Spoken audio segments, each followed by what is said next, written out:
Before the crown was worn, it was cursed. Before kings ruled, something older watched in silence. When fire returns to the world, blood will answer. The kingdom of Arendor slept under a dying moon. Ash drifted through the night air, carried by a wind that smelled of smoke and old war.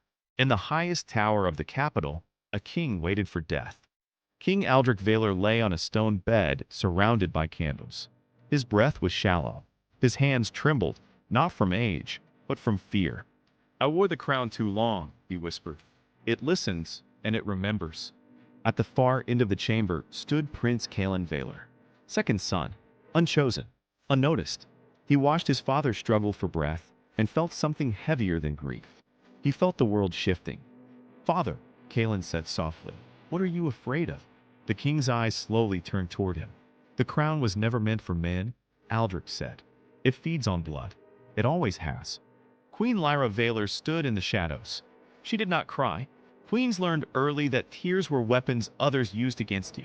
"When you die," she said calmly, "the realm will tear itself apart." The king laughed weakly. "It already has." Far to the north, Lord Thane Morkant watched soldiers clash steel in the snow.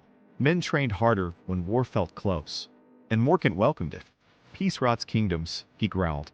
"When the crown breaks, we strike first." In the great temple, Lady Saren stood before flickering black candles. Her voice was soft and dangerous. "The gods are not silent," she told the gathered faithful. "They are waiting." Deep inside the royal library, Master Elric Elmer turned forbidden pages. Ancient symbols, dragon marks carved into stone. "They did not die," he whispered to himself. "They were chained." Back in the tower, the king's breath failed.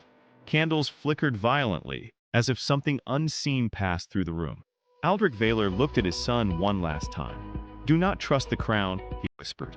And then he was gone. Silence filled the chamber. Outside, bells began to ring. The crown was placed on velvet. Nobles bowed. Eyes measured weakness. A crown is only metal, until men kill for it. Caelen walked alone through torchlit corridors. He felt the air tighten around him. "This was never about ruling," he said to the darkness. "It's about surviving." Far beneath the earth, chains glowed red. Something ancient inhaled fire. "The crown weakens," a voice echoed. "The fire returns." Storm clouds gathered over the kingdom. Thunder rolled like war drums.